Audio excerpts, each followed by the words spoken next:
Oh, another one that has possibly got the edge. সীমিত ওভারের দুই ফরম্যাটের সিরিজ খেলতে নিউজিল্যান্ড ক্রিকেট দল বাংলাদেশ সফরে আসছে। সিরিজের প্রথম দুইটি ওয়ানডে হবে মিরপুর শেরেবাংলা ক্রিকেট স্টেডিয়ামে। সেই ম্যাচের জন্য আজ শনিবার স্কোয়াড ঘোষণা করেছে বিসিবি নির্বাচক প্যানেল। পাকিস্তানের বিপক্ষে বাংলাদেশের সবশেষ সিরিজের দলে থাকা সব ক্রিকেটারই আছেন কিউইদের বিপক্ষে স্কোয়াডে। ফলে কারো বাদ পড়া কিংবা নতুন করে যুক্ত হওয়ার ঘটনা ঘটেনি। পাকিস্তান সিরিজে খুব একটা সুবিধা করতে পারেনি আফিফ হোসেন, সাইফ হাসান। তাদের রেখেই সিরিজের স্কোয়াড ঘোষণা করা হয়েছে। 3 ওয়ানডে ও 3টি টি-20 ম্যাচের সিরিজ খেলতে আগামী 13 এপ্রিল নিউজিল্যান্ড ক্রিকেট দল ঢাকায় পৌঁছাবে। ওয়ানডে সিরিজের ম্যাচগুলো হবে মিরপুরে 17 ও 20 এপ্রিল এবং শেষ ওয়ানডে 23 এপ্রিল অনুষ্ঠিত হবে চট্টগ্রামে।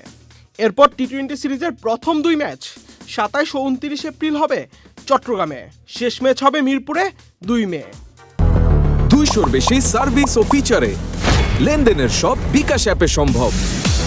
ওয়ানডে দিয়ে শুরু হবে দুই দলের লড়াই।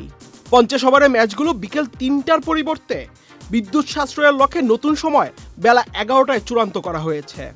একইভাবে 27 এপ্রিল থেকে শুরু হওয়া টি-20 সিরিজের ম্যাচগুলো সন্ধ্যা 6টায় শুরু হওয়ার কথা থাকলেও পরিবর্তিত সূচিতে তা শুরু হবে বিকাল 3টায়।